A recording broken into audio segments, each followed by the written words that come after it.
গ্রামের এক মহিলা গর্তের কাছে কিছু ডিম দেখতে পেল।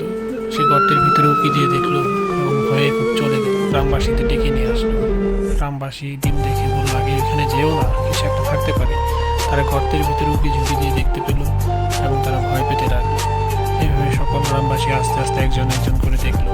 তারপরে তারা কোদাল নিয়ে আসলো এবং শাবল তারা শাবল ভিতরে ঢেল দিয়ে রাখলো এবং শাবল নিয়ে টানাটানি শুরু হয়ে গেল। তারা শাবল টেনে বের করে নিয়ে আসলো।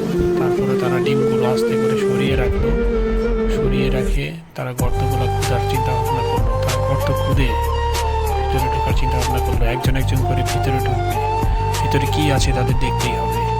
প্রথমজন ঢুকে খুব ভয়ে চলে আসলো এবং বললো, গর্তের ভিতরে ভয়ঙ্কর কিছু আছে। এইভাবেই তারা নিজেদের মধ্যে আলোচনা করতে লাগলো এবং আরেকজন ভিতরে গর্তে ঢুকে গেল। তারপর সাহস করে আরেকজন ভিতরে ঢুকলো এবং বাইরে দুজন উঁকি ঝুঁকি দিতে লাগলো যে গর্তের ভিতরে কি আছে। ভিতর থেকে বাইরের একজনকে আসতে বলল, তৃতীয়জন ভিতরে ঢুকলো। এভাবে তারা ভিতরে ঢুকে ভিতর থেকে একজন জ্যান্ত মহিলাকে বের করে নিয়ে আসলো, যেটা ছিল খুবই ভয়ঙ্কর ব্যাপার। মহিলাটির পিছনে তখন একটি অজগর সাপ বের হয়ে আসলো। তিনজনে খুব ভয় পেতে লাগলো। অজগর সাপটি হেরে ধরে চলতে লাগছিল এবং গর্তের ভিতর থেকে তখন একজন বের হয়ে আসলো।